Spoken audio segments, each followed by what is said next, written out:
আমার নাম বরবটি। আমি এই দলের সর্দার। তোমার নাম কি? রাজু। বাহ, খাসা নাম তো।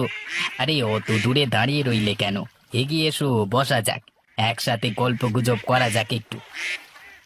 তোমাদের ওই গ্রামটার নাম কি ভাই? বীরগ্রাম। বাহ বাহ বাহ বাহ বাহ, সুন্দর নাম তো। দেখতেও খুব সুন্দর।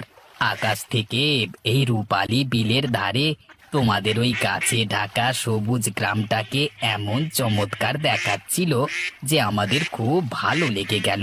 কই, তুমি কিছু বলছো না যে? তোমরা কোথা থেকে এসেছো? আমাদের বাড়ি মণিতাল। নাম শুনেছো? সে অনেক দূর। ওই উত্তর দিকে যদি সোজা উড়ে চলে যাও তবে 5 দিনের পথ। ওখানে উঁচু উঁচু পাহাড় আর হলদে সবুজ গাছে ঘেরা আমাদের ডেরা। স্বচ্ছ জলের সরোবর মণিতাল। দেখলে তোমার চোখ জুড়িয়ে যাবে। সেখানেই আমরা থাকি। এই ছেলেটা কে রে বরবটি? কিরে, সুই ডাক নাকি? এর নাম হলো রাজু। ওই গায়ে বাড়ি। হঠাৎ দেখা হয়ে গেল, তাই একটু গল্প গাছা করছি আর কি। হ্যাঁ ভাই, তোমাদের এই বিলে মাছ নেই? খিদে তো পেট চুই চুই করছে। জলে নেমে একটু ঘুরে বেড়া, তবে তো মাছ পাবি। মাছ কি তোর জন্য ডাঙায় উঠে আসবে? আমার এখন জলে নামতে ইচ্ছে করছে না। আমি বরং একটু এদিক ওদিক ঘুরে দেখি। তাই যা বরং। গাছের পাতা খা, বীজ খা, পোকামাকড় খা ঘুরে বেরিয়ে। হুম, যাই দেখি ওদিকটায় কিছু আছে নাকি। তা তুমি এই দুপুর বেলায় এই বিলের ধারে কি করছো ভাই? মাছ ধরতে এসেছো বুঝি? না না, ডিম কিনতে বেরিয়েছি। ও তাই নাকি? তা কিসের ডিম, পাখি না মুরগি? হাঁসের ডিম।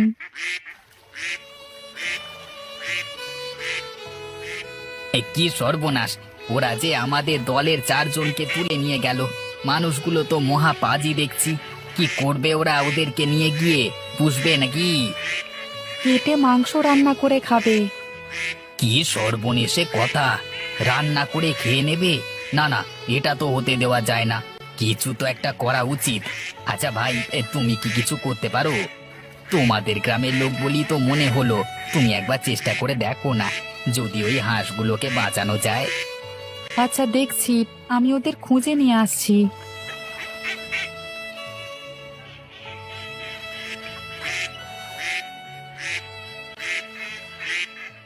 বাঁচাও, বাঁচাও! এই যে ভাই, শুনছো? একটু খাঁচার দরজাটা খুলে দাও না ভাই। খামোকা চেঁচিয়ে বাড়ি মাথায় করছো কেন? তোমাদের ভাগ্য ভালো যে মানুষের হাতে ধরা পড়েছো। অযথা উড়ে